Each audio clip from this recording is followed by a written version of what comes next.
Hello, everybody. We are here for another week of main stage wrestling right here on WERW Real College Radio. And I don't know if you can tell or not at the moment, but this week is very different from all the other weeks of this show for many reasons. If you think back to just 7 days ago, I was sitting here in the studio. I came on the air and I was broadcasting live to all the faithful, loyal listeners of main stage wrestling, right? As I do every week. And I had two people with me. I had my usual co-host, my great friend Sam Gelfand, amazing announcer, knows so much about wrestling, and he's normally here every week. He was sitting directly across from me. And then to his right, my left, directly in front of me, was my other friend Tiger, who also is just a wealth of knowledge in professional wrestling. And I had both of them here with me in the studio. We were talking wrestling. It was a great time, just so much jocularity and regaling one another with great tales and just hilarious moments of the week in pro wrestling. Unfortunately, that's not what we're getting this week. No, it's not.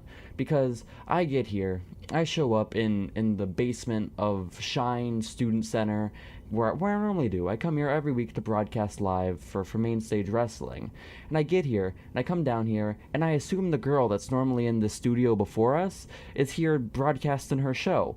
Apparently she's not. So I could have been in here prepping and getting all the computer stuff figured out beforehand, because apparently the studio was empty and there was no one keeping me from doing so. But the time is running out, and I realize that the hour's almost up and no one's exited the studio. So I go and I look in the window, and apparently just no one was here. She didn't show up. So like I said, I could have been in here preparing for the show, and it would have been much more professional this week. But that's not what happened. Instead, I waited outside reading a book, and then I thought it was weird she didn't walk out. And I come in here, and she's not here, so last minute I have to do everything real quick, and I can't get the computer to work, so that's a shame, and I had to play Lio Rush's theme song on my phone. So, that happens. That's something different about this week. And then I get a text from Sam, the usual co-host of this show, and apparently he woke up late. He got out of his shower like 10 minutes before the show starts, and he's like, I'm going to take an Uber, because it was too late for him to take his bus. And so he gets his Uber. There's an 8-minute wait, and now apparently it's a 15-minute wait, and he's still waiting to be driven over here. So he's going to be like missing almost half this episode of main stage wrestling. Probably, that's a bit of an exaggeration, but a good portion of it, you know? This show's only an hour long, if that, and he's gonna be missing the final episode of our first year as a show. This is the final episode of the semester before we go into the summer, before we take a number of months off and return in September, which, if you want to stay up to date on everything Mainstage, go ahead and follow along at MainstageSU on Instagram and Twitter, because those are going to be the only places you can find out about when the exact return date of Mainstage is. Maybe we'll be staying in this time slot of Saturdays at 12 to 1 Eastern time. Maybe not. If you think back to last semester, we were doing it from 11 to 12. And then it got moved up an hour, and we had to let you all know via social media that change was coming, or else no one would have known. They would have tuned in an hour earlier, heard that girl that didn't show up, and then real confused because neither myself nor Sam identify as females, believe it or not. So it's a crazy thing. And I don't even know what I was saying, people. I really don't. Sam's not here. Oh yeah, follow along on social media, because again, this is the final show of the semester. We don't know when we're going to be returning, and so if you guys knew and we didn't, that'd be really disconcerting, and I don't believe that's the case. So follow along there, and you'll be up to date on when we will be coming back live on the air at WERW Real College Radio. Also, guys, while this is also the last show of this semester, of this first year of Main Stage, it's also the last show we'll ever be broadcasting from the studio in the Shine Student Center, because WERW is moving locations all the way across campus to the women's building next year. So it's going to be a way longer walk for me, which isn't that much fun, but who cares? It's walking, you know? I think I can handle it. Maybe I won't. Maybe I'll develop asthma and not be able to walk next semester. Who knows?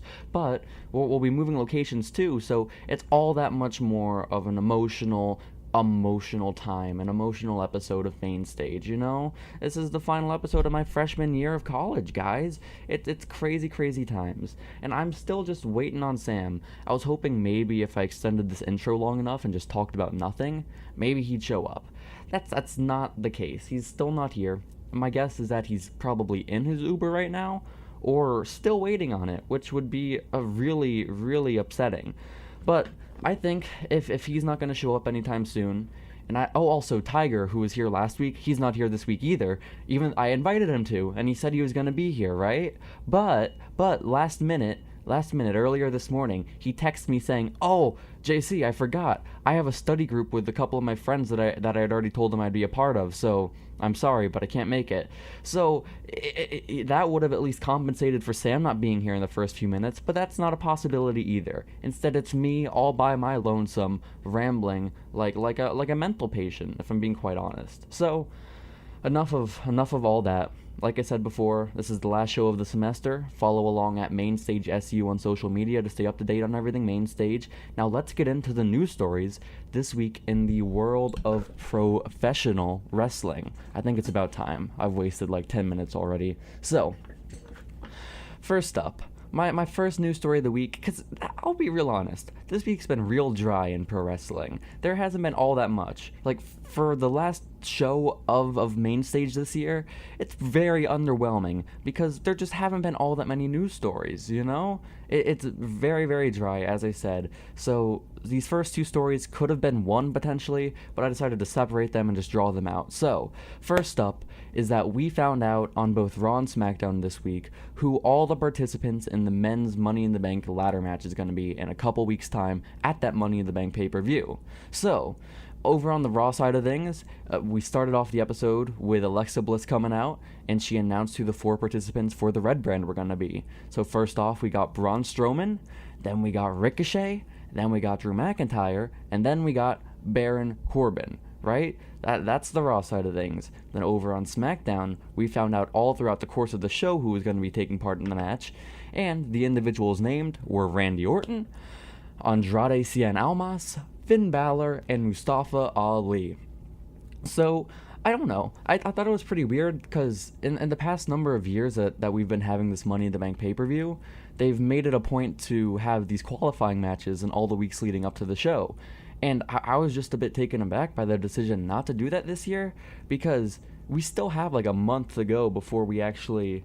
oh, wait, I'm getting text from Sam, so maybe I'll take a break in what I'm saying right now so I can read all this. He said an expletive. It starts with an F and ends with an uck. So he said Uber drivers usually show up in 3 to 4 minutes. This guy has taken 15 minutes.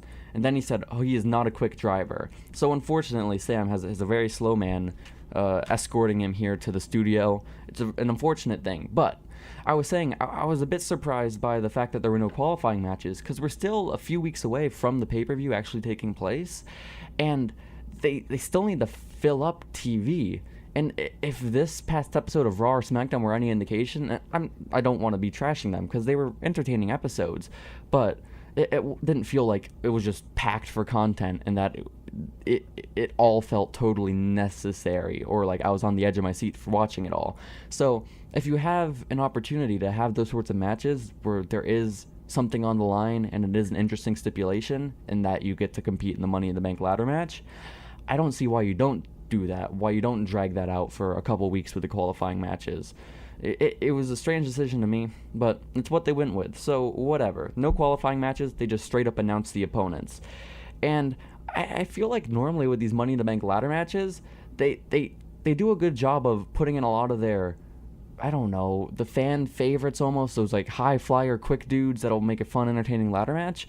And this year we got like a 50-50 split, because normally there'll be like 1 or 2 big guys in the match, but here we have Drew McIntyre, Randy Orton, Baron Corbin, and Braun Strowman. That's half the people in the match that are all like pretty big dudes that aren't going to be flying off of ladders.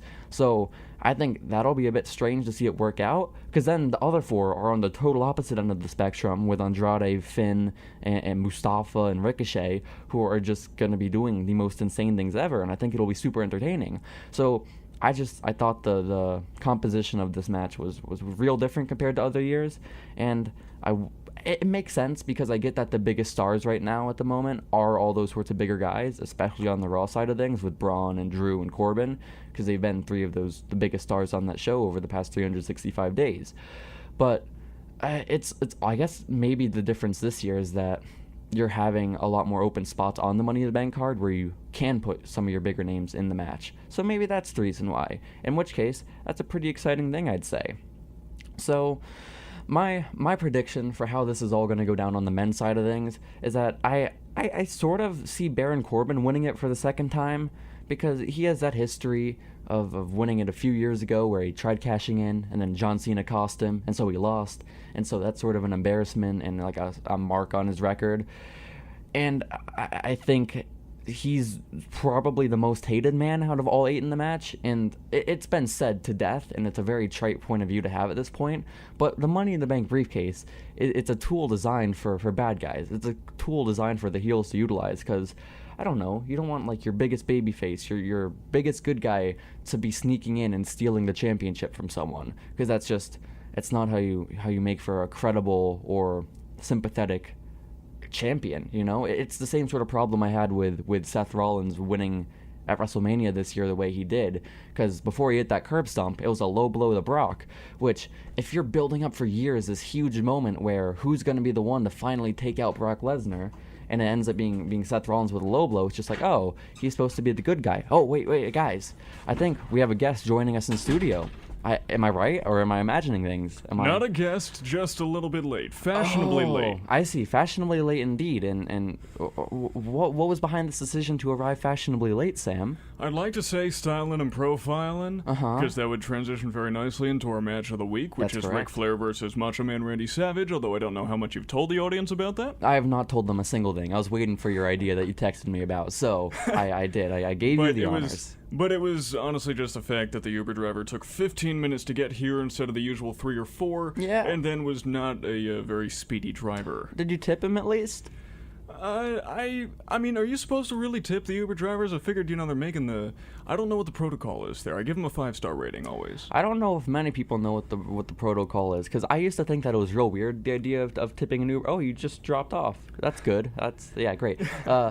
But no, I used to think that it was weird to think of tipping someone, but then on the radio show I listen to every day, the Jim Norton and Sam Roberts show on Sirius XM, which is amazing. Great. Hey, don't plug our competitors. You're right. They stink. You shouldn't unsubscribe to Sirius XM if that's what you're doing. But I didn't say bury them. Well, I'm not burying them. I'm just telling them that they can use their money in more beneficial ways, like donating to us, That's true. Yeah, if you want to donate, reach out. Our DMs are open on social media at MainStageSU, so you want to drop us any money, hey guys, we're not saying no. So, what was I even talking about, Sam?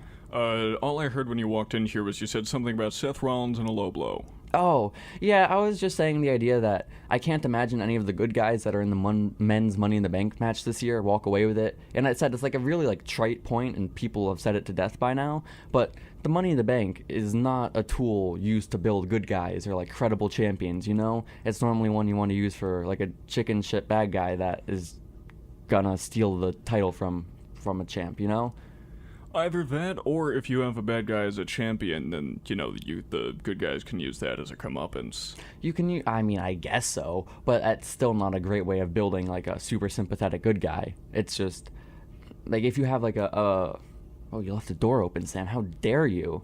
How absolutely dare you? You absolutely should be the one that gets up and closes the door. There you go. That's right. You should be doing that, man. So Jacy continually turning heel on the main stage wrestling audience. How is it turning heel if it's just a perpetual state I'm in, It's not. You're just turning a little further every day. I see. Maybe so. It was just it's a gradual build.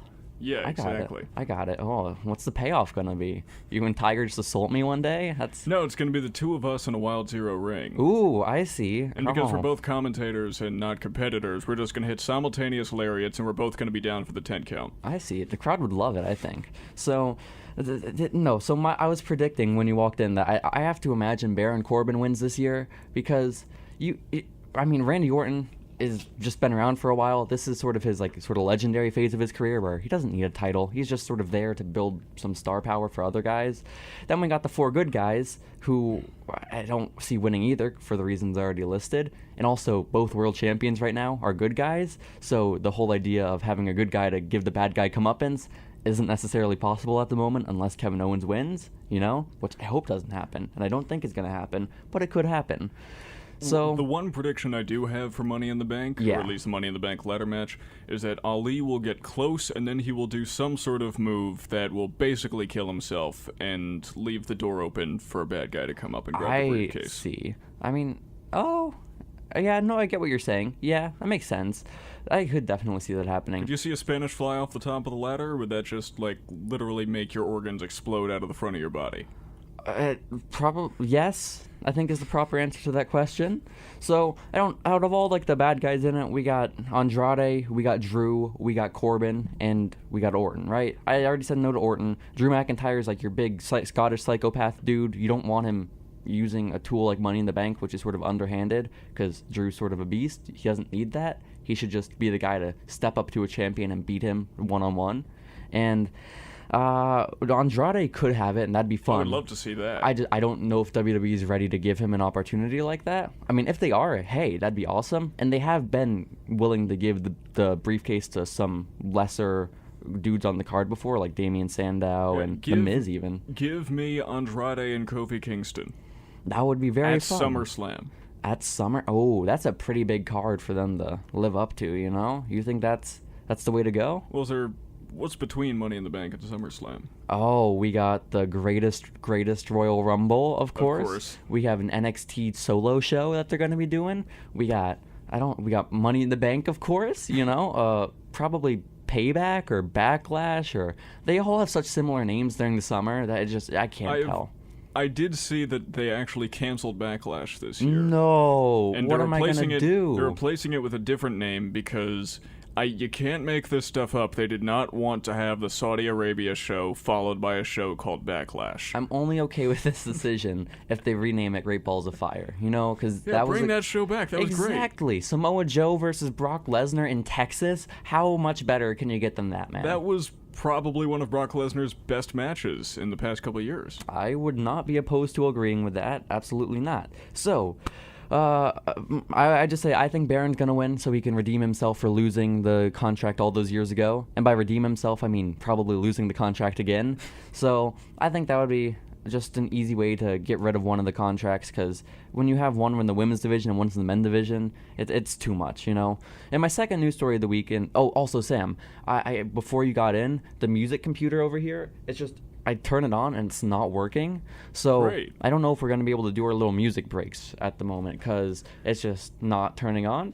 So it's all right. We'll just make up for the time that I wasn't here by just talking through it. And yeah, or we can, because every week the managers at the station here at WERW Real College Radio, they send us an email listing out all the songs we're supposed to play. So maybe what we can do is we can look up the lyrics to those, and I can just have you sing it in a Vince McMahon voice. Oh, perfect. I think so. That's a great idea. Then we just credit the musician afterwards, and I think it's one and the same. Or we just read the list of the songs, and then they're still getting their publicity. I much prefer Vince McMahon singing them.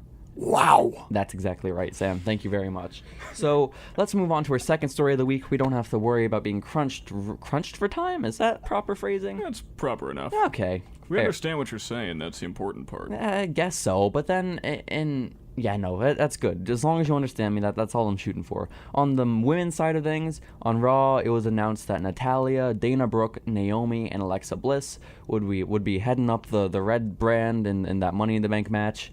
Then over on SmackDown, we'd be having Carmella, Ember Moon, Mandy Rose, and Bayley. And I am personally mentally preparing myself for probably the sloppiest match in the history of Money in the Bank. Because I love a lot of these people. The last two weren't bad. Mandy and Bayley? No, I'm saying the last two women's Money in the Bank matches weren't bad. Yeah, no, but they had a lot of really great female wrestlers in there. Here, just to name a few, we have Carmella, Dana Brooke, Bayley, and Mandy Rose. And I love Bayley. Mandy Rose is great. They're not the smoothest workers. I love watching them wrestle. I wouldn't say they're incredibly fluid in the ring. Is that fair? That's fair. And then same with Ember Moon too. I don't like her. I think but Ember Moon is very fluid. I quite like her. You In fact, do? I think in a perfect world, Ember Moon might win this Money in the Bank ladder match. Her or Bayley, in a perfect world, try to build one of them up. Oh, she's standing But on the top of the ladder, and she's gonna do the eclipse off the ladder onto an opponent, but then she midway through the air just grabs the briefcase and she wins instead. Yeah. There we go. That, in a perfect world, I think it would be either Ember Moon or Bayley. In a realistic world, this world, probably Alexa Bliss. Yeah. So we have 2 double winners then, and Baron Corbin and Alexa? Oh, that would stink. Wow. No, I think Mandy might be a one to go with. Who knows? I don't want to get into predictions right yet, because, again, this match is probably going to be really... what just happened? Maybe that'll be a good thing or a bad. Who knows? Also, let's not forget we haven't seen Dana Brooke in a while, and we know that she's been working hard. We know that she's been trying to improve. So, excuse you, I saw her fight one half of the Samoan Slaughterhouse on Main Event a couple weeks ago. So bite your tongue, Sam. You know, bite your tongue. But no, Maybe it'll be a breakout performance. Who knows? Oh, I'm sure. 3 years. Yep. Dana Brooke with her breakout performance. Maybe I could get behind Dana if she could speak without sounding like she's 5 years old. But it's just it's too much. Dana, she's fine, and I used to like when she was with Emma. That was cool, but when she has to talk, it's laughable. And then you put her on Raw in a segment with probably the worst actress in the history of WWE, and that of Natalia. It's not good, because Alexa Bliss is great in those promo segments, but only when she's in there with someone else who's great. When she's put in there with not so great people, she gets brought down immensely. I mean, when I first got into wrestling and started watching Raw, that was the period when Dana Brooke was paired with Charlotte as her understudy. Wait, Dana Brooke was whose understudy? Charlotte. I don't remember that even being a thing. That was a thing.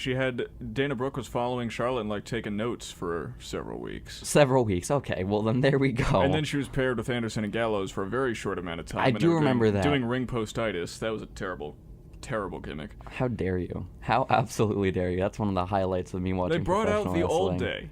Yes, which, exactly. By the way, if you didn't know, the very first time that I ever sat down with my sister and my dad and was like, I've been trying to watch this wrestling thing, it might be interesting, the very first segment either of them saw was the old day. I mean, that's sort of your fault for trusting Monday Night Raw. They never watched it with me ever again. I mean, I can't blame them. Yeah, from now on, I only show people, pre-recorded matches, things that have already happened. As you should. I'm not taking that chance ever again. See, the only thing I worry about that is if I want to introduce someone to wrestling and I show them the best of the best, it's yeah, they have shows every Monday and Tuesday. Then they can turn that on and be like, well, this is a drop in quality, I was just watching Brett versus Austin at WrestleMania 13, and now I'm watching Dana Brooke versus Tamina. It's not the same thing, I don't think. Is that the first match that you usually show people? Is Dana Brooke versus Tamina? Yes. Oh. Okay. No, I mean, I don't try to force wrestling onto that many people, because it's just, me neither. At this point, 18 years old, not many of my peers are gonna be finding themselves super engrossed by pro wrestling, Same here at 21, but in the past couple times, the first match I've usually shown people is Kota Ibushi and Cedric Alexander in the Cruiserweight Classic. I gotcha. That's not a bad decision at all. I don't remember it per se, but I remember liking the Cruiserweight Classic, and I remember those two being very good wrestlers. That was a 4 3/4 star match. It was a perfect 15 minutes. Oh, you know what I would show them actually? If I had to come up with one match to show someone, it would be the ladder match from TakeOver a couple years ago at WrestleMania in New Orleans. Lars Sullivan, Killian Dane, Velveteen. The only thing about that is it was a 35-minute match. It was actually closer to an hour. So yeah, you want to give someone a much shorter match just to give them a quick taste, in my opinion. That's why I chose that one, because it's 15 minutes. That's fair. But I don't know. I would say probably a Royal Rumble, too, is a good one to show someone, because that's very appealing to just a common sort of audience. Royal Rumble 2 years ago when Shinsuke Nakamura won. That was probably the best Rumble ever. Hey, but then we have the problem of it being an hour as well, True. Yeah. So who knows? Who knows, guys? But women's Money in the Bank, all those 8 men I listed, or women, not men, maybe they're men, who knows? All those 8 women I listed earlier, and one of my notes on here is goddamn Dana Brooke, because why is she in this match? You have Ruby Riott on Raw, This is true. I'm not this massive Ruby Riott fan, but yeah, if you're putting them on a scale, one clearly outweighs the other. Not in actual pounds. That's not what I'm saying. But as far as wrestling goes, I think there's a clearer winner. I'm not a huge Ruby Riott fan like you're saying, but I respect the heck out of her. Yeah, absolutely. And I completely acknowledge that she is a great talent. Yeah. And also, one last note about the women on, this past week of wrestling is that I have not been a fan of Naomi for the longest time. Funkadactyl's fine. I didn't really care about her because she was a Funkadactyl, right?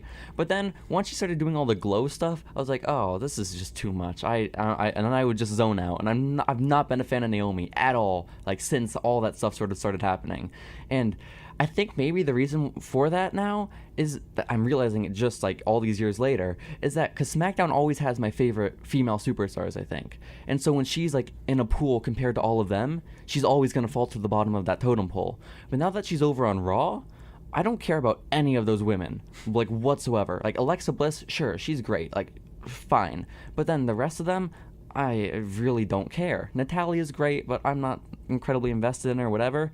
So now that I see her interacting with those sorts of people on the Raw Women's division now, it's oh, Naomi isn't that bad, actually. She's the shining star of this division. So, yeah. No, she's not bad at all. I've always said that I respect anyone who tries to do things that are new or things that are creative. And Naomi, I think... Who's FaceTiming us? Is that the computer? It's the computer. Oh, they hung up. I guess we can get call-ins on this show now, because, I'm looking at the audio right here. I picked up the alarm, so hey, if anyone wants to call in right now, go ahead and FaceTime us. I don't know what number you would use, but we're here. What a great discovery on the last show of the semester. Yeah, we got a couple more years of this, I think so. Yeah, we could take call-ins. That'd be fun. I think that all our listeners, yes. But I think that you'll be pleasantly surprised by Naomi now that she's got a chance to stand out. She brings something new and interesting every time she gets up there. Definitely. I think I am going to... This is a new phase of her career in my eyes, and I am sort of enjoying it, and I hope I continue enjoying it and don't turn my back on her, So, next up, our third story of the week is that of the Hardy Boyz having to vacate their SmackDown Live Tag Team Championships, Sam. And I guess we sort of saw this coming because Hardy hasn't been on TV since they won the titles. Hardy meaning Jeff. I realize they both have that last name, and it's probably not a great idea to use it. Implied when they're called the Hardy Boys. Yeah, but I guess the Mario brothers. That's well, no. What's their last name? Mario. No. Being the Mario brothers, it is implied that Mario's name is Mario and Luigi's name is Luigi Mario. No, it just implies that Luigi is subordinate to Mario. That's all it, he's not as recognizable, he's not as important, so he just gets lumped in with his brother. I like Luigi. You can like him all you want. It doesn't change the fact that he is subservient to his brother. I'm pretty sure they are Mario and Luigi Mario. Maybe. I don't have the documents in front of me. So if when we return in September, you want to bring that to the table, I will hear you out. I'll read over the documents thoroughly and make sure that it's all to date, all up to speed. So we'll get that figured out in a few months, guys. But until then, the Hardy Boyz, they vacated their SmackDown Tag Team Championships. And I don't know, it bums me out for Matt because here he is in the best shape of the past 20 years, and he just sort of has to end up going on the shelf now, which I don't stinks. think so. No? From what I can tell from the setup on SmackDown this week, with that little segment, I think we might get a Matt Hardy R-Truth pairing. Oh, I thought you were going to say feud, in which case, I think we got that in 2010, and it was not that great, But no, I think we're going to get Matt Hardy and R-Truth. They're both going to try and fight Lars Sullivan, and they might lose, but they might say, hey, we work pretty well together. Oh, maybe. And that actually brings me to, my next point about this new story. I think that they would I think that R-Truth could be a decent substitute for just Jeff Hardy, just in terms of moveset-wise and chemistry-wise. Real similar. But I get what you're saying. But you brought it up earlier in a text that you sent me earlier in the week about how the SmackDown Tag Team division is really strapped for teams now. Because let me go down the list I compiled of all their teams. So first up, we got the New Day, probably the biggest team in the division. Well, 1, Big E is out, 2, Kofi is champion, and so I don't know if we're getting any tag team matches from them in any time in the near future, so I could maybe cross them out the list. Then we got the Colognes, Primo and Epico, 2 absolute legends, And I believe that one of them is currently out with an injury. Oh, well, that's unfortunate. I hope it's Epico, because when I first started up my art account on Instagram, Epico followed me, and he gave me a thumbs up on my Elias drawing, but then a week later, he unfollowed me after I followed him back, and I took that as a severe slap in the face. Wow. Yes, wow indeed. So... He used you for land development. He did, and I don't appreciate that. He has... Okay. He has enough land at the Shining Star Resort in Puerto Rico. That's absolutely right, Sam. So the Colognes, they're at the top of that list, I guess. Right below them, we got the B team, who apparently are supposed to be credible threats to Roman Reigns after this past Tuesday, I guess is the case. Then we got Heavy Machinery and Big Otis and Tucker. Tucky, I'm sorry. Tucky. And then we got Nakamura and Rusev, who I guess we can call a tag team, unfortunately. I love them both. They're both amazing. Oh, yeah. And right now, they're probably the team to carry this division, which is really strange. So we got 4 teams. I guess the Colognes are injured, so we got 3 teams. So we got to start filling that out. We got to start fleshing out this division, and I think that might actually be a way to go. And I think the Hardy Boys vacating their titles and Jeff getting injured, while it always sucks when someone gets injured, I love that they have the opportunity to incorporate it into a storyline naturally, and saying that Lars is responsible for this. You know, the guy that we're building as this terrible person that's wreaking havoc on the roster? Guess what? He injured one of the biggest stars and fan favorites in the past, 20 years of wrestling. So I think that helps towards his character, and I don't know. I like that. The great thing about wrestling is that no matter what happens, you can always find a way to incorporate it into a storyline. Yeah, sometimes it's really poorly done, but there's always a way. One of my favorite examples is, I know you're a huge CM Punk fan with The Undertaker and Paul Bearer. Oh my god, I'm a huge CM Punk fan in general. You don't have to classify it with anything. No, just anything involving CM Punk. The build with Paul Bearer passing away, and then, I'm sorry for your loss at WrestleMania. Mm-hmm. Apparently Paul Bearer's family completely greenlit the idea because they were like, he would have loved this. Well, yeah, his entire life was pro wrestling. Dumping ashes on The Undertaker? You don't think that's, crossing the line? It's his father's actual, well, not actual, but his sort of father's sort of actual ashes being dumped on him, It's an incredible thing. That's crazy that, what's his face? Paul Bearer's been dead for that long. That's ridiculous. And you know what the weirdest fact is the very last person that he ever managed in a match? No. Eli Drake. Eli Drake. He showed up in Championship Wrestling from Hollywood as Percy Pringle for that's awesome. For one last match, and he was managing Eli Drake. Was his hair blonde? Yeah, it was brownish, yeah. Amazing. So, back to Lars Sullivan. One last note on him. You know how his finisher in recent weeks has been that diving headbutt off the top ropes? Yeah. I thought that move was banned. So did I. Because you got Daniel Bryan, who apparently has a concussion again, which is the saddest thing in the world, and I hope that rumor's not true. I didn't hear that. I heard that he was cleared to compete again. What I read on WrestlingInc.com, very credible source. You keep saying that this is a credible source, but you keep reading it. Because it's a credible source. Why would I not read a credible source, Sam? And no, the reason I read it is because Google, they have their targeted news stories under their search bar, and so if I see one that captures my interest, I fall into the trap and I click on it, I give Google and Wrestling Inc. all that sort of money, the clicks, it's important. And so apparently the current rumor going on is that it was a concussion. I didn't see that he was cleared, but if he is, that'd make me so much more happy, because if he has a concussion, that'd be one of the saddest things ever, But Lars Sullivan has been doing it for the longest time now, and apparently a directive has come down from good old Vince saying that, nope, that's not a thing anymore. We're only going to be using that on big occasions like the big 4 pay-per-views, and that's it. Instead, you're going to be using your freak accident. Which I think is fair, because the freak accident is a much better finishing move. Yeah, it looks way more devastating. And you gotta love a good Uranagi. I think to any non-wrestling fan, the diving headbutt looks stupid. It looks like you miss a crossbody, I've always thought that, yeah. Right? So headbutts in general are stupid moves because you're injuring yourself just as much as you're injuring your opponent. Yeah. It's not because your skull is harder or whatever and it's more impact. It's dumb. No one wins on a headbutt. Chris Benoit, when he I hate to quote Paul Blart Mall Cop on this, but no one wins on a headbutt. That's absolutely right. How would you remember a quote from that movie, Sam? That's the only thing I remember from that movie. I don't believe you. I don't believe you at all. I haven't seen it in 10 years. Doesn't he get a tattoo that he ends up regretting?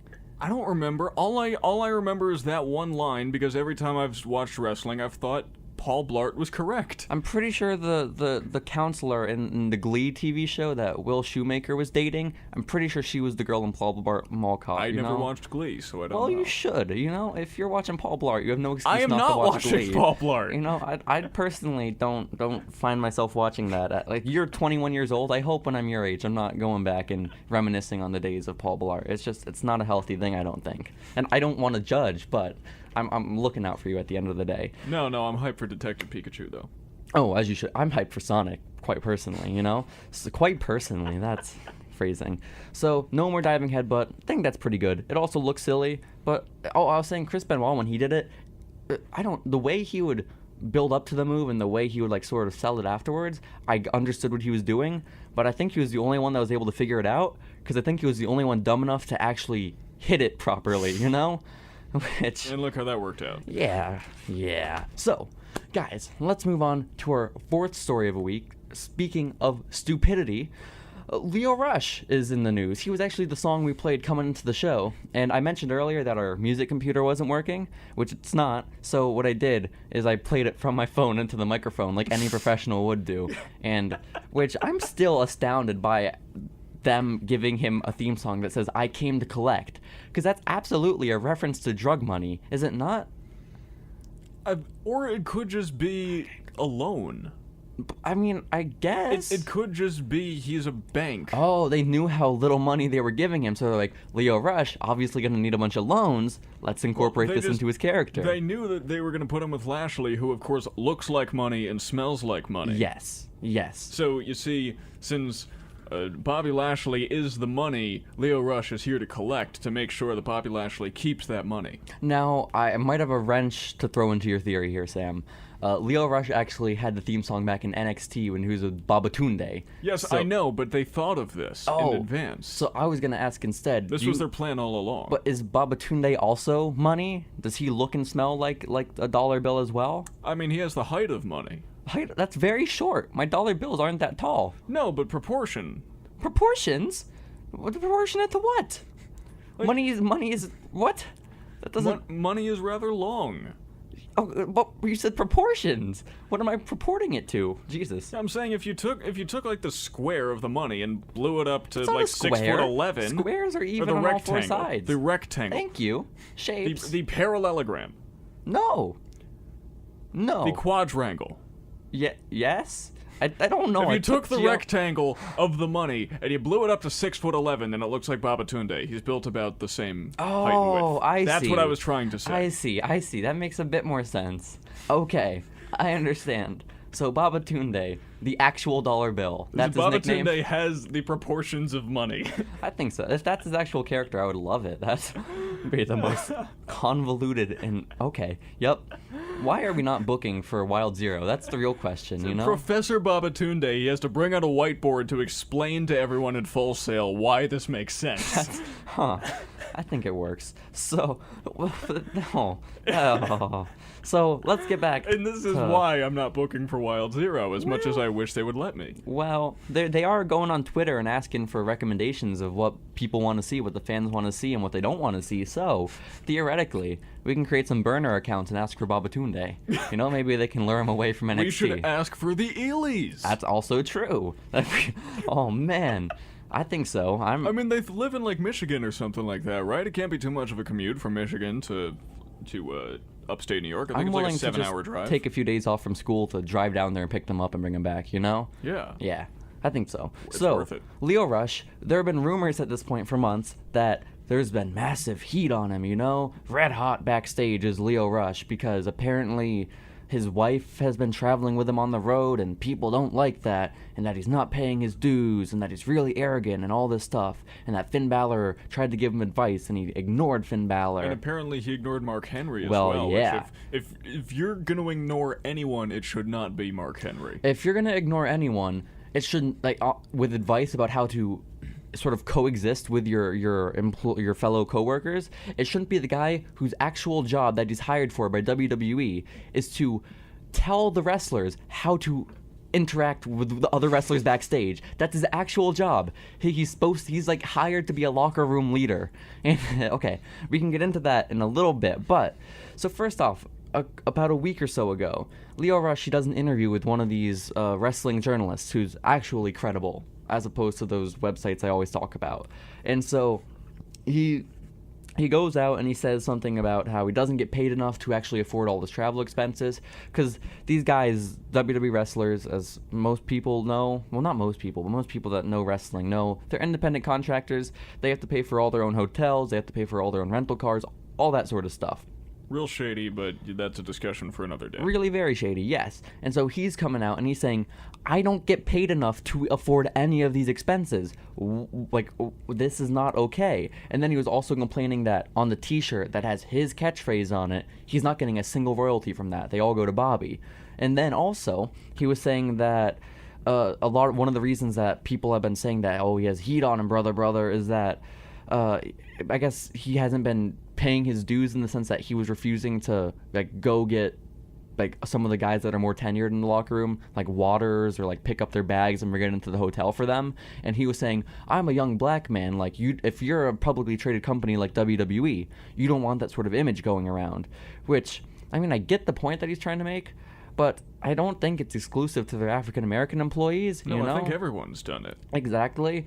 And then the last thing was that what was the last thing? Oh, he was also made note that there's someone that ever since he got hired by Ring of Honor hasn't liked him and has been making a concerted effort to get him ousted from whatever company he's a part of. And he says that now they're hired by WWE.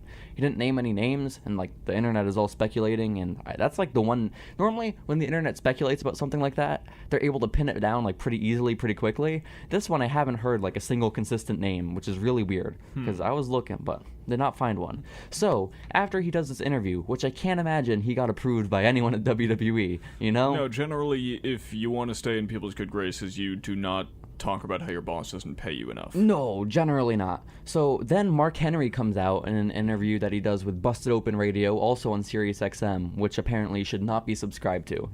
Give that $10 a month to us truly. Can we say that as can I pluralize? Yeah, we can say that. Yeah, yours to truly. Us.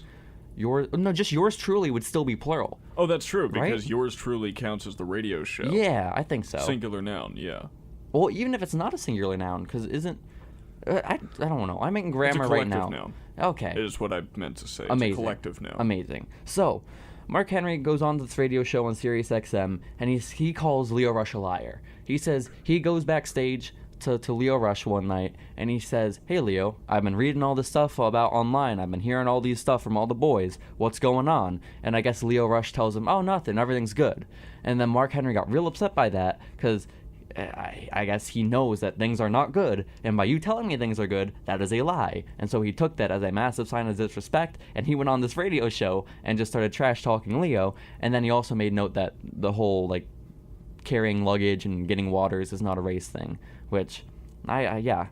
So this all happened, and it's not a good look if you're someone like Lio Rush, who really, at the end of the day, you're sort of just a manager, man. You don't have the stock to be doing this yet. You're not quite at that level, I don't think. If it wasn't for his association with Bobby Lashley, he'd still be on 205 Live. That's exactly and right. Most of the people in 205 Live are just happy to be there. Mm-hmm. And then last sort of development in this story was that there were even more rumors from all these websites that apparently Lio Rush was offered a contract by WWE for, I believe it was $300,000 a year for 5 years. I saw that, yes. And he turned that down. So, and he was asking for double instead, and I guess WWE did not oblige. Which, if you're double, complaining, didn't they just say that they offered the Revival $500,000 a year? Yeah, each for 5 years as well, which is ridiculous. But again, Lio Rush hasn't been around as long as the Revival. Lio Rush isn't moving merch like the Revival. He's not as popular as the Revival. No, he's not. And right now, he is just a mouthpiece. So the $300,000 a year. If you're not taking that, I'm sorry. What? If you're so concerned about being broke, and I know you should know your worth. You shouldn't let them determine it if you think you're worth more. That's great. All body positivity, you know? Yeah. But if you can barely afford your expenses, just take the $300K. That's a lot of money. And you've heard plenty of wrestlers talk about how they save money on the roads. They accrue reward points at hotels and with airlines, and they make sure to travel with 3 other people in a car, and they just split the rental. It's like, if you're trying to live the exclusive life where you have your own rental cars and you're getting nice hotel rooms every night, then yes, I can understand that for around $300,000 you might be barely affording expenses. But not if you're playing it smart. Well, no. If you're at $300,000, you should not be struggling to pay those expenses. What? How?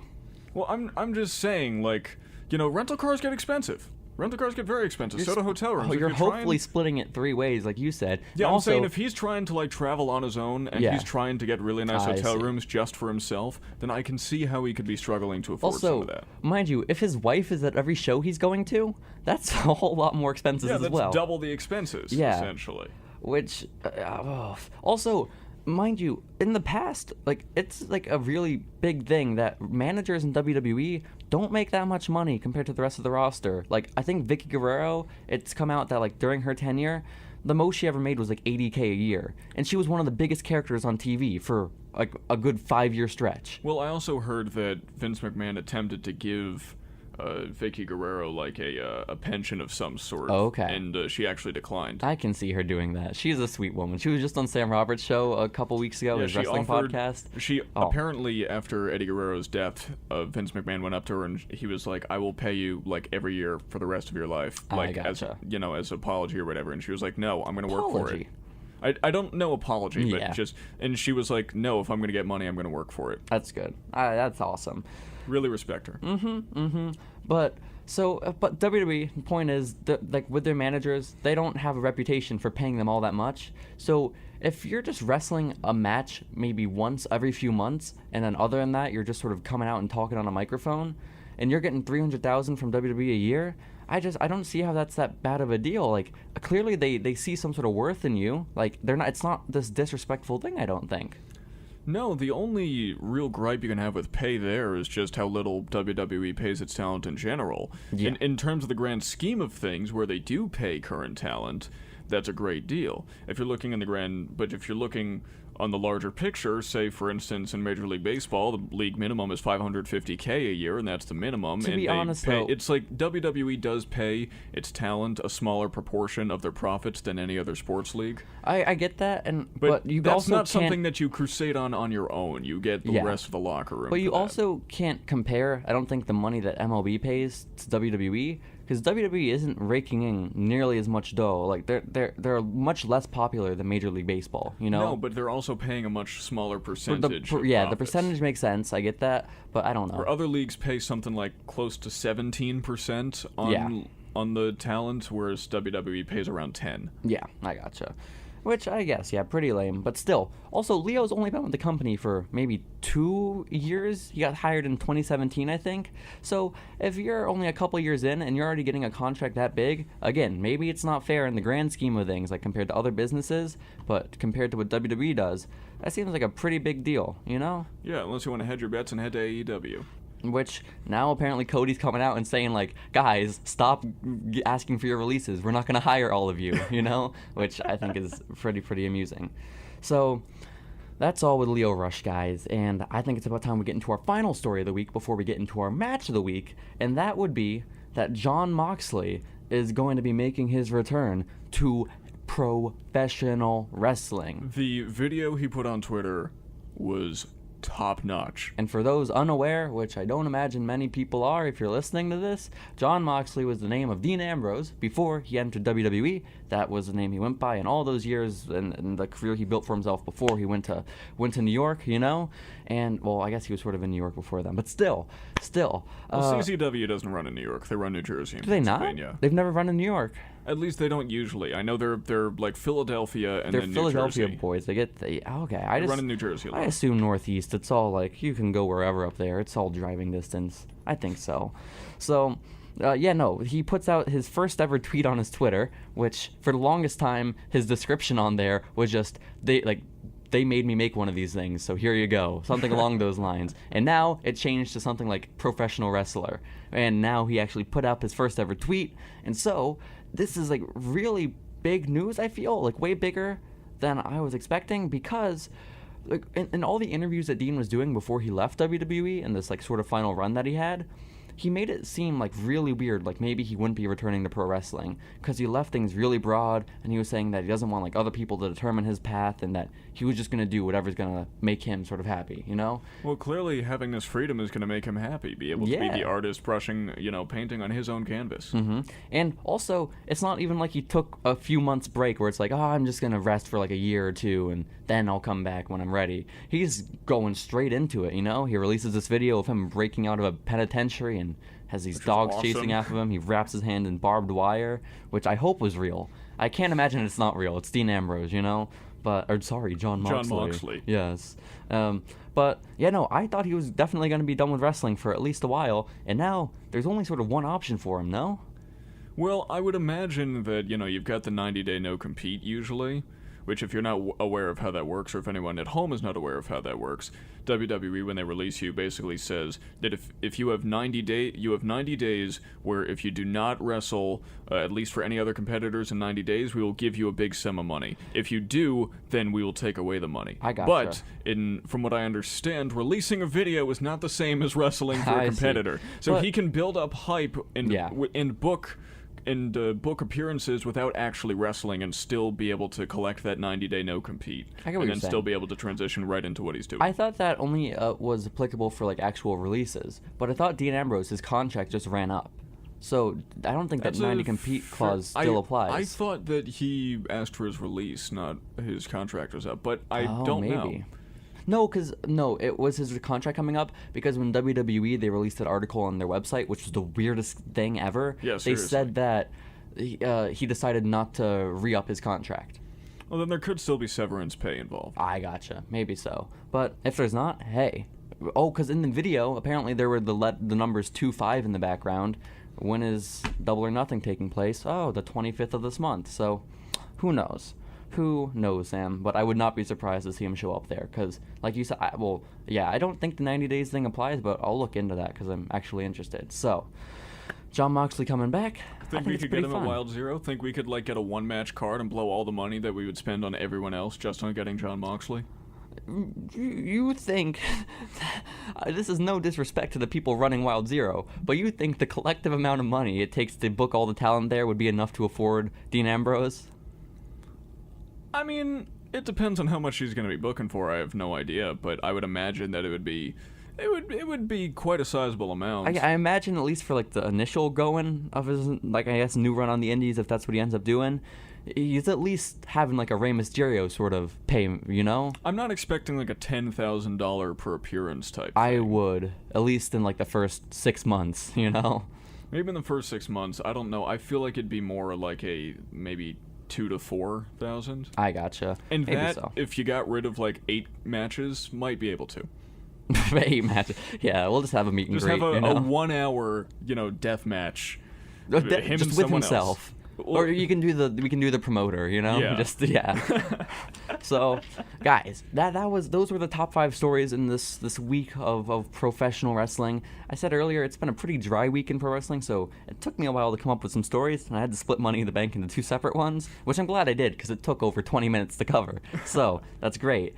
But I think it's about time we start getting in to our final match of the week for this iteration of Mainstage Wrestling, the final match of the week in this good old studio in Shine Student Center, you know, and Sam? Finally, we got a good one.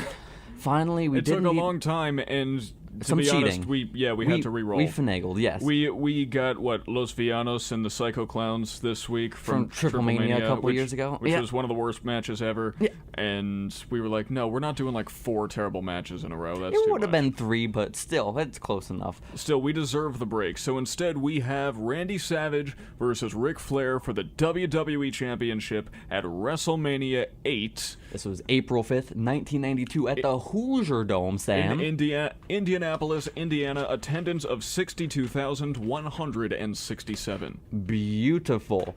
And so, the story around this match, I guess, is that Mr. Perfect, who was the manager at the time for Ric Flair, is that the two of them, Perfect and Flair, they had this photograph of Miss Elizabeth from a previous relationship she was a part of that was very scandalous, and it was too risque for the world to see, and they were threatening to expose it to the world. And I guess. I think the implication is that she was once in a relationship with Ric Flair. I think so, but was it ever, like, outright said? Well, Bobby Heenan was doing his magic on commentary. Oh, I see. So kept saying that, like, maybe Elizabeth will have to go on Dial-A-Date or something like that. Oh, how fun. But I guess apparently, too, this actually struck a nerve with Macho Man, because we hear all the stories now about, the two that were in that relationship, Miss Elizabeth and Macho Man, are both passed away now. We've heard they were rather protective. Well, yeah. And so, like, it's sort of become like a legend at this point, because it's like folklore in pro wrestling, like that relationship that existed between them. And like you said, it was sort of, there was a very overly protective vibe people got from Macho Man about Miss Elizabeth in real life. And also, there's a whole documentary that just came out about their relationship in that documentary series that Viceland is doing called Dark Side of the Ring, which if you haven't watched any of those episodes yet, I highly recommend you do, because there's one left in the first season. It's incredible, man. Like, so good. But I don't know. I love documentaries and I love wrestling, so I think I'm a sucker for any of that sort of stuff. But I highly recommend you check all of them out. Also, the listeners, check all that out, because it's great, and I want to see a second season, because it's so good. But still give your money to us. That's true, because you can just watch them for free. They upload them to their website online at Viceland.com. So go ahead, watch them. You get to watch, like, one ad, and then you get the whole entire hour-long documentary. Give us a tip for tipping you off. Yeah, that's exactly right. Pay us the money for letting you know. I think that's the only fair way to do it. And what do you think is a fair wage? Like $10 a show? I think that's fair enough. Yeah, because there's like 7 episodes in the season, that's 70 per listener. We got a few million listeners. I think it adds up. Yeah, let's just, we should start a Patreon. I think so. So, got to get into this match, because I don't know if the woman is going to show up that comes in here after us and does a show, because I know the girl who does it before, I don't know why I called her a woman and her a girl, but the woman that does a show before us, she was not here, and so I was just waiting outside for her to come out of the studio. I told all the listeners before he showed up. I was just sitting there waiting. Then I got freaked out, because like time was of the essence, so I put in my code, and it was just empty. So maybe the person that comes in after us already had her last final and she's not here. Maybe. That would be nice. We'll find out, though. And I feel bad, because we always delay her show like 5 minutes every week, and I feel like a terrible human being. And I'm sorry, person. Well, look, this week, who's going to be showing up? She can have her overrun if she shows up as well. So, story around it is that Rick has these scandalous photos. Macho Man. Man. Tell her that we're all running 15 minutes late. That's exactly right. Macho Man is actually pissed off about this thing, and it's WrestleMania. This is the WWE Championship match, and it's not the main event on the show. Instead, the main event is Sid Justice versus Hulk Hogan, which I never knew that was a WrestleMania match in general. Let's not forget with Harvey Whippleman.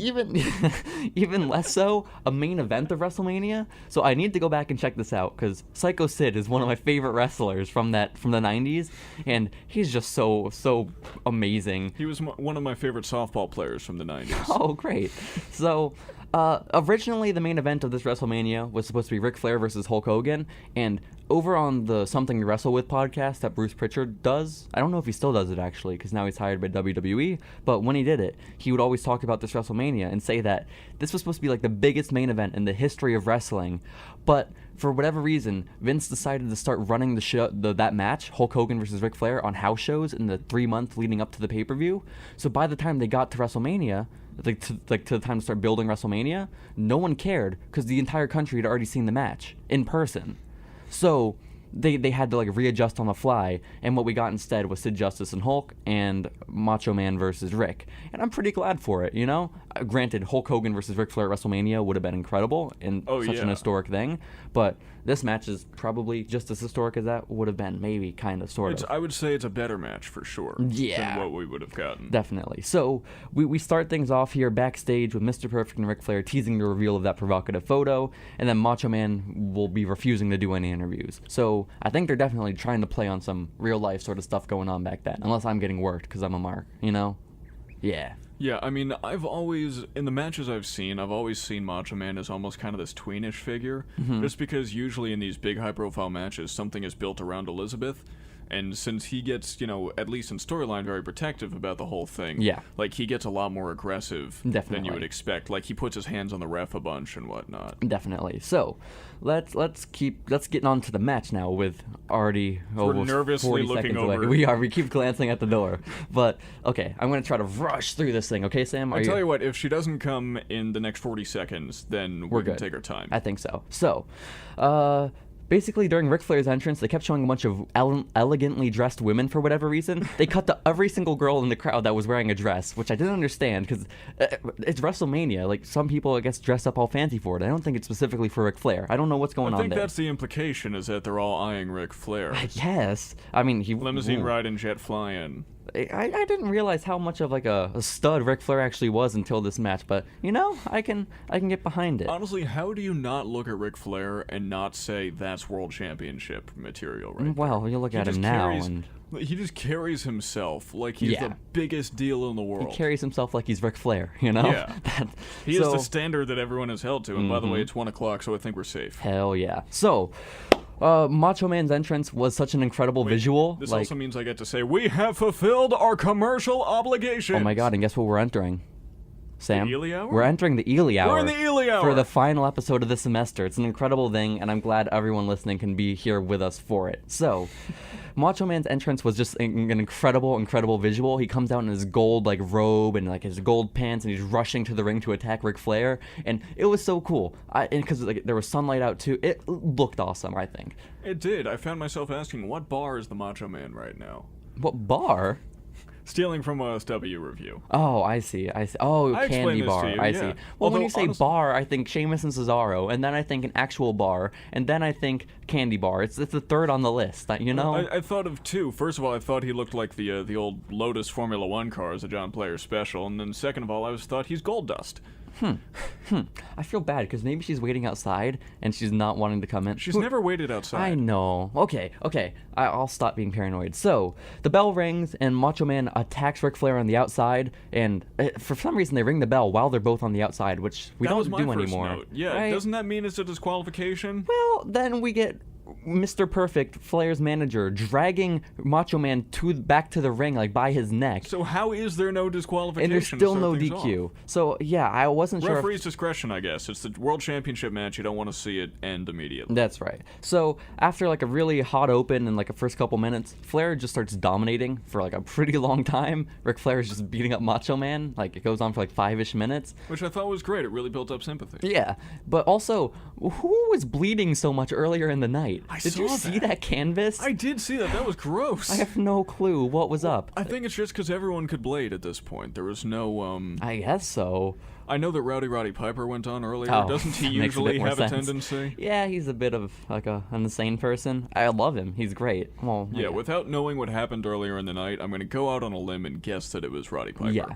And so eventually Savage finally gets in control because Ric Flair goes up to the top rope.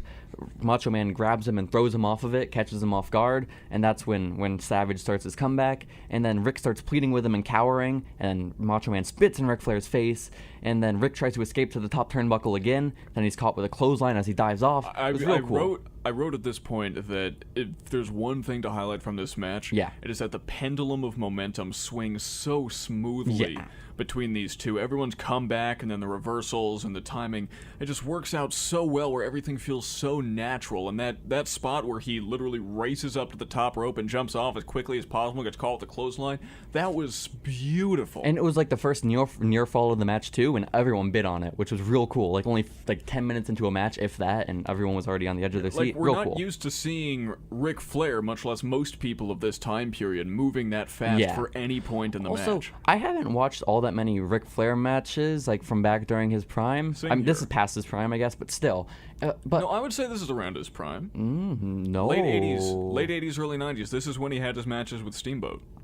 I thought this was the twilight of his. Well, the twilight of his career went on. Yeah, his matches with Ricky Steamboat were 89. I gotcha. So this is 92. He's right around there. I gotcha. But I think I'm starting to finally realize why guys like Steve Austin and Shawn Michaels say he's their favorite wrestler. And oh my God, is there so much Shawn Michaels in Ric Flair selling?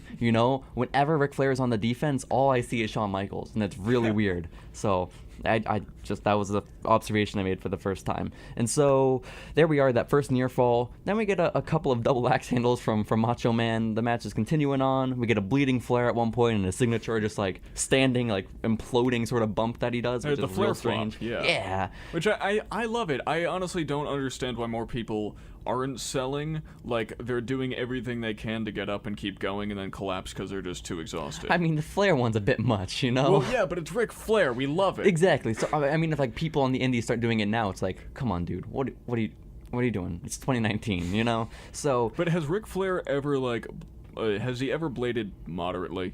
I don't think so. Has he ever just not gone all out with a thing? No. But yeah, no, he has his head smashed into the ring post, and then he blades at that point, I guess, and there's blood everywhere. And then Macho Man climbs up to the top turnbuckle. He hits the elbow drop. Everyone's celebrating. It's not pandemonium, but it's excitement. The crowd is they're having a raucous time. They're going wild, Sam. And then he Mr. Perfect on the outside grabs the leg of Macho Man, drags him to the outside, breaking the pinfall. How Earl Hebner did not see that is beyond me. Like you said, maybe it's because of the high stakes. They're like, I can't end it, you know? Although, what happened next... What happens next? ...was definitely, not only did Earl Hebner not see, but was executed to perfection. Ooh. Where Mr. Perfect takes out a pair of brass knuckles from his coat pocket. That's right. And just so smoothly, so perfectly, yes, if you will, slides them across the ring to Ric Flair. Mr. Perfect distracts the ref. Ric Flair whacks Macho Man with the brass knuckles, smoothly slides them right back out of the ring to Mr. Perfect on the other side, and it was just a 2, but that was a thing of beauty. Yeah. You say just a 2, but there was like another real big bite on there. Yeah. That was an excellent false finish.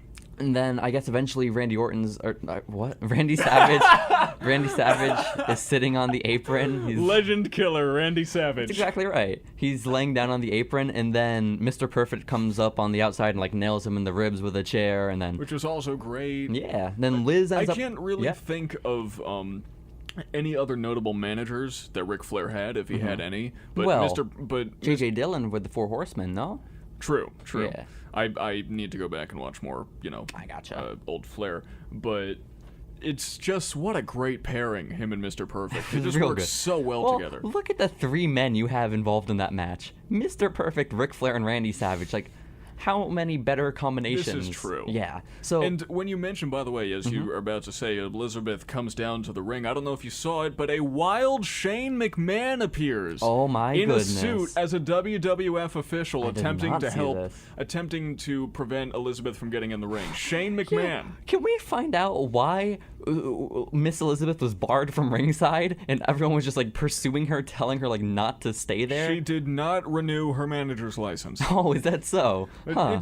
I think it gets dropped recently that you need licenses to be at ringside. You need to be granted permission, not only from the promoter, but the State Athletic Commission as well. No, that makes sense. And Miss Elizabeth did not seek a license because she was not supposed to be involved in the match, so of course the officials have to come down because she's not allowed to be there. It's a simple matter of legality. Okay, I'm sorry. I'm not a smart guy. I don't know legalities of things, you know? Yeah, we forget about this in the same way that we forget about the winner's purse, and that you get more money from winning by pinfall or submission than you do count out or DQ, and that's your incentive. I guess so. So, we have Miss Liz rush into ringside. All these people are surrounding her, keeping her from existing, I guess. I don't know what their purpose is. And then, eventually, Ric Flair locks up Macho Man in the figure 4 before he woos at Miss Elizabeth, like looking down at her at ringside. And then... Ric Flair, man. He's great. He's so great. And so, well, until we get on to later in this match. But, at one point... the referee is still just totally stupid. Earl Hebner can't see a goddamn thing. And so Mr. Perfect ends up grabbing the arm of Ric Flair, rather, to help him get some I don't know, leverage with the figure 4. Some leverage, Earl Hebner finally catches it and kicks the wrist. Beautiful kick. He got a lot of flexibility on that. No, he was... Mr. Perfect at that point, Macho Man was trying to turn over and reverse the pressure. And Mr. Perfect was holding onto his hand to keep him from turning over. I gotcha. So Hebner kicks the wrist and then ends up breaking the entire hold. Macho Man's back up to his feet, this time limping, though, because his one leg is out of commission. And...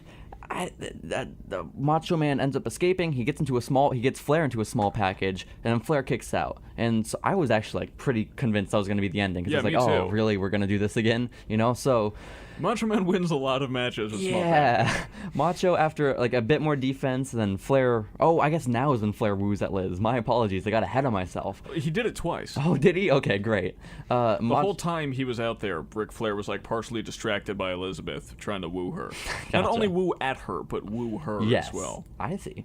Double entendre, you know? Yeah, and Bobby Heenan just doing his best work is like, that's the meet me in the back signal. Oh, well, yeah.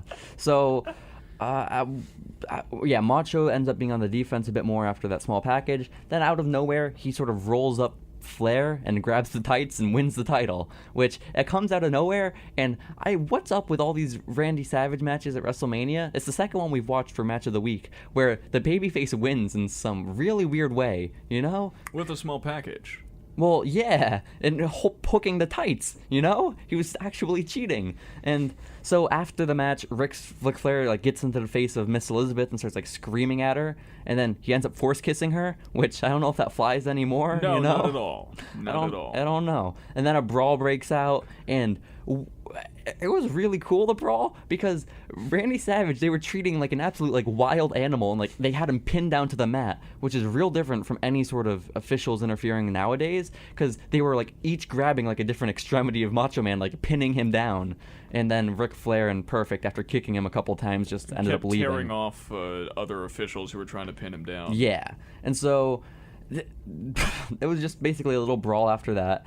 And then I think we end up, when Perfect and Ric Flair end up making their way to the back, all the officials let go of Randy. Then he and Miss Elizabeth celebrate their victory for one last time, because this would be the final time we ever see the two of them together on WWE or F television. Because, unfortunately, their lives sort of collapse, which is unfortunate. Yeah. But hey, we got one last very nice moment between the two of them before they get divorced, you know? And it was a great match. It was. Macho was just a really fun dude to watch.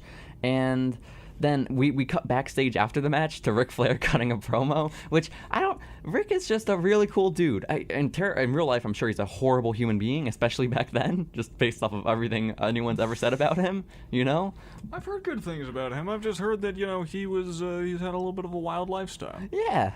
It's probably like, if he was sober, he'd be a great guy. It's just that he more didn't so spend like, a lot of time sober. Probably like the whole like having families and like a wife at home and he's doing all this stuff, you know? That's more where like the not so great person thing comes in. But he's like calling out Macho Man, like saying, "You cheated," and they get Bobby Heenan to rush backstage and like confirm that Macho Man hooked the tights. And then Ric Flair basically says, "You did it once, now let's see you do it again," which I think is an attitude they should give to more champions nowadays. Like when they lose the title, it's like, I mean, you beat me, fine, that's fair. You beat me. You may have cheated, that's fine, but beat me again. Like that, I don't know, I like that. Even though we don't have those automatic rematch clauses, it's a cool attitude to have. Ric Flair, when he was in the WWF, was just the master of putting people and things over. Mm-hmm. He just did, with his promos, he did just an incredible job. We always think of his post-Royal Rumble promo with a tear in my eye, where he says that I've won championships all over the world, but this is the real world's championship. He's just so good at making people and things look great. Absolutely. And so, I don't know, I think throughout the history of main stage wrestling, not just WWE, not just WWF, over the history of this show, we've got some pretty entertaining matches in this Match of the Week deal, you know? No, we've got some great ones. Our first one ever was Joe Kobashi, which is now one of my favorite matches ever, I think. That's pretty sick.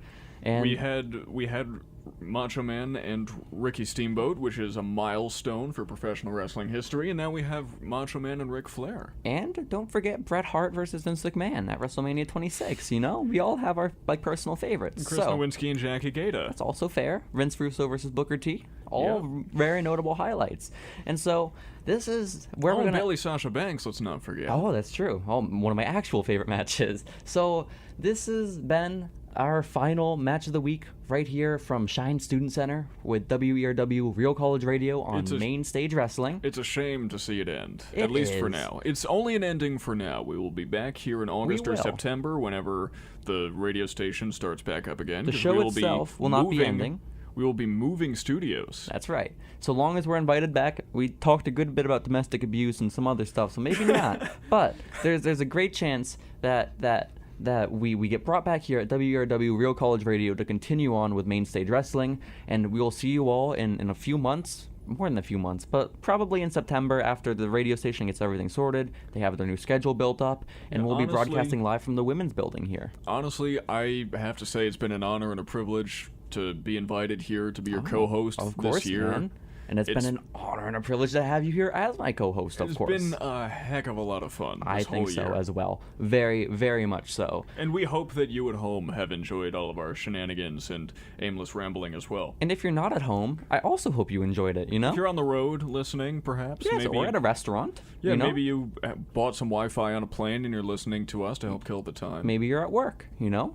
All of these things are very valid possibilities. But exactly. the most valid thing you guys can do at home right now is go ahead at Mainstage SU on Instagram and Twitter and follow us there, because that'll be the only way you're able to find out when we'll be coming back here live at WERW Real College Radio come September. We'll keep you all updated over there as we get updated, and I think it's about time for us to closing out things out. It's only apropos that I mess up right here at the end, you know? It happens all the time. No, I wish we didn't have to end, but unfortunately, time marches on, and there's nothing we can do to halt it. That's absolutely right. How profound, Sam, you know? That's what we come here for. We come here for the wisdom of Sam Gelfand. We talk about wrestling every week, but we will never win the fight against time.